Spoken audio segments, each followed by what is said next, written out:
Oh, welcome to Advanced A&P. I'm Dr. Yoakum. I'll be your instructor this semester. It's a full web course, so if you need anything, you're going to have to email me.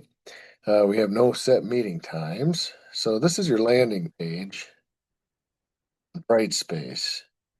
There are just a couple of things I want to show you. Most of you, if not all of you, are familiar with Brightspace. So basically, I just want to go through a couple of things and keep this video short and sweet. Syllabus, if you click on that, it's going to give you the dates. We start May 26th and go until August 15th, and that's when everything is due. It's a web class, like I said before. We don't have any meeting times. If you do need to meet in Zoom, just hit me up in the email and we can schedule a time to meet. I can be in, I don't have anything going on usually Wednesdays from noon to 2, but keep that in mind. Like I say, if you need help and you need to meet in Zoom, most students are able to get through all of this um, just by watching videos and answer, emails. Like I say, if you email me, I email you right back. So, part two of your A&P sequence. So this gets more into physiology. So here are all of the objectives that the state of Wisconsin has lined up for you. So basically, we do 12 units. This talks about labs, but yeah, we do 12 units.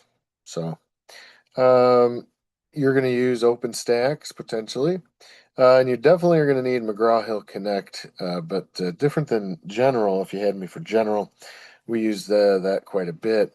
But for advanced, you're just going to use it for one portion. About a quarter of your work will come from McGraw-Hill Labs. So I'll talk about those shortly. Some of you still have to take the HESI, so there's a HESI prep link you can click. Has a lot of details there.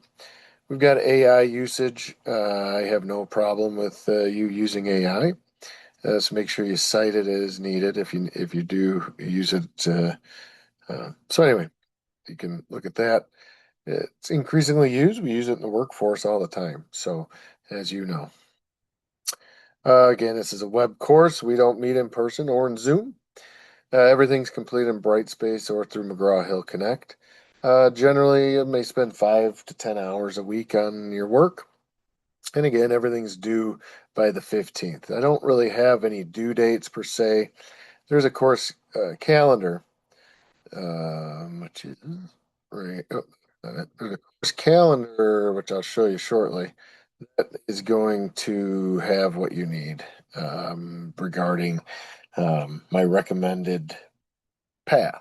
But again, some students they do 2 weeks at a, they do 2 weeks in 1 week. Some students wait and do 2 weeks later. Anyway, it doesn't matter how you do it, as long as everything's done by August 15th. Let's see, tech support is there. Definitely need access to a computer and internet. This is our new grading scale. It's universal at Gateway.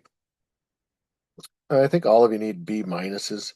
So you need to get 80% of 1,200 points, which is 960. So you need 960 total points to pass to get a B minus.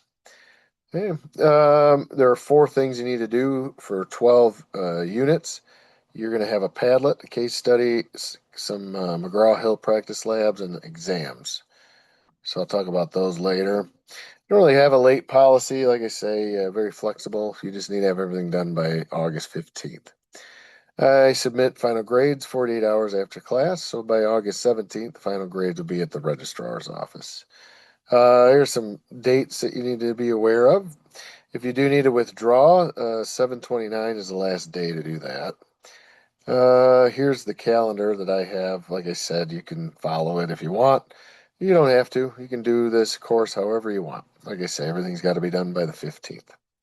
All right, so that's the syllabus. Not much exciting going on there. Let's see, just a couple more things. Like I say, I don't want to keep you guys too much or too long. So basically, when we're in Brightspace, you're going to see a couple of things here. Course resources. This will take you to the Bibliu course materials, which I think is OpenStax and McGraw-Hill, but you really don't need to click that. McGraw-Hill down here will take you there, or the McGraw-Hill link down there will take you there. Let's see, textbook info. It's gonna have some book details. Let's see, course YouTube channel link. This has all my lectures in it, but it also has all of the case studies in it. So make sure, do not forget about the course YouTube channel. In fact, open that up, mark it, subscribe to it, whatever to you need to do to remember that it's there because you'll want to use that as you're doing some of your work, especially your case studies. All right, let's see. There's some my PowerPoints for each unit, so you can. Uh, these are my lectures that go with the exams. Yeah. So the Padlets, that's the first thing you'll do. So you just open one of these Padlet board, competency one, and you basically just need to make a comment. You can watch a video under any one of these. You don't have to do all of them. You can if you want, but you need to do at least one. And again, we'll go over here. So you could watch any of these videos. They're little thumbnails. And then once you're done, hit the plus button above the thumbnail there. And then I'll show you there. There we go. And then you'll get kind of a subject line, and you can write something about what you experienced or your thoughts or feelings about any of these that you watch. So make sure you do that. There are 12 of those for the semester, but you're not done. Once you do that, you also need to click this Padlet 1 Nervous System Quiz, and that'll open up. And you'll see that's just a very simple, probably the easiest quiz you'll ever take. I made a comment in this week's Padlet, true or false. So if you hit true, submit quiz, then of course you'll get your point for the week for Padlet. Again, you're gonna have 12 of those. And like I said a minute ago, you just have to pick one of them. You can pick more if you want. Okay. You can pick more if you want, but you don't have to. Just one. All right, so that's Padlets, and then you're gonna have case studies. The case studies are here. Just click that, open it up, gives you the case study information, and then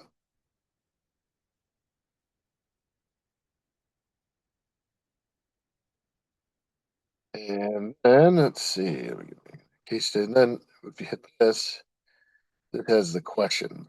So this is what you're going to want to use for answering the questions for the case study. And what you'll need to do is make your own copy. So file and then make a copy or file download. You can download it as a Word doc. And then you have your own Word doc. And then that's what you'll submit into the Dropbox.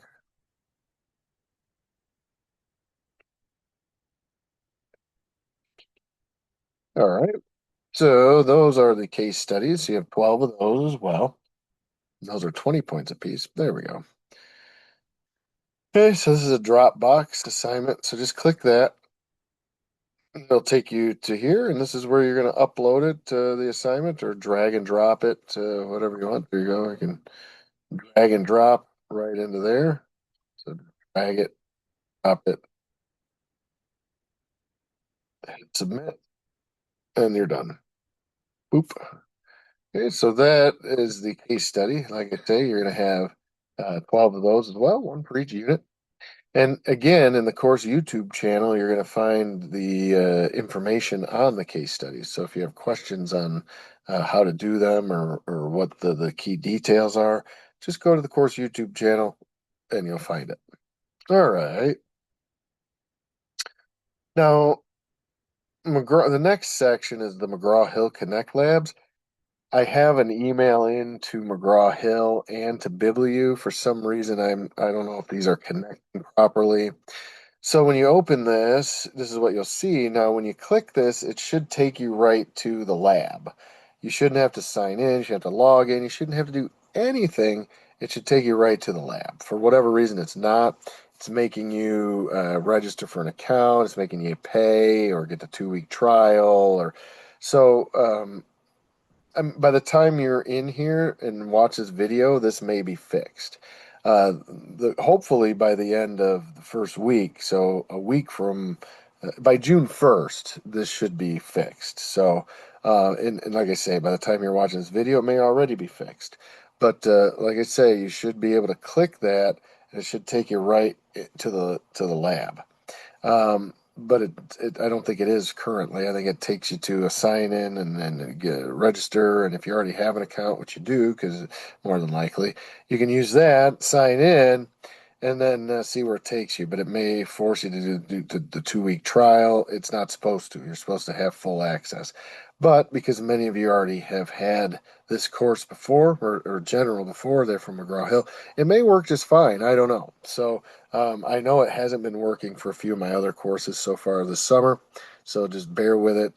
But you should still be able to access them, whether it's a 2 week trial or going about it in a little bit different route. But anyway, like I say, just email me if you have questions about accessing the McGraw-Hill labs. But uh, don't do that until like after June 1st. I'll send an announcement when I hear more from McGraw-Hill or BibLU. Anyway, and then lastly, what you need to do are the exam. They're 40 multiple question, true, false, fill in the blank. The multiple choice and true, false are auto graded, but I have to grade the manually the fill in the blank. So it usually takes me a week or so to get in there and do those. So anyway, that's pretty much it. The exam review questions are over here. These are just the multiple choice questions. Exams are unlimited attempts, keeps your highest score. They're not timed. I mean, they might be timed, but I don't think it's going to lock you out or anything if you go over. There's no time limit, I guess is what I'm trying to say. So anyhow, if you have questions, just shoot me an email and let me know what you need, and I'll help you out. Have a good semester, and I'll check in with you with weekly announcements. But other than that, have an awesome summer.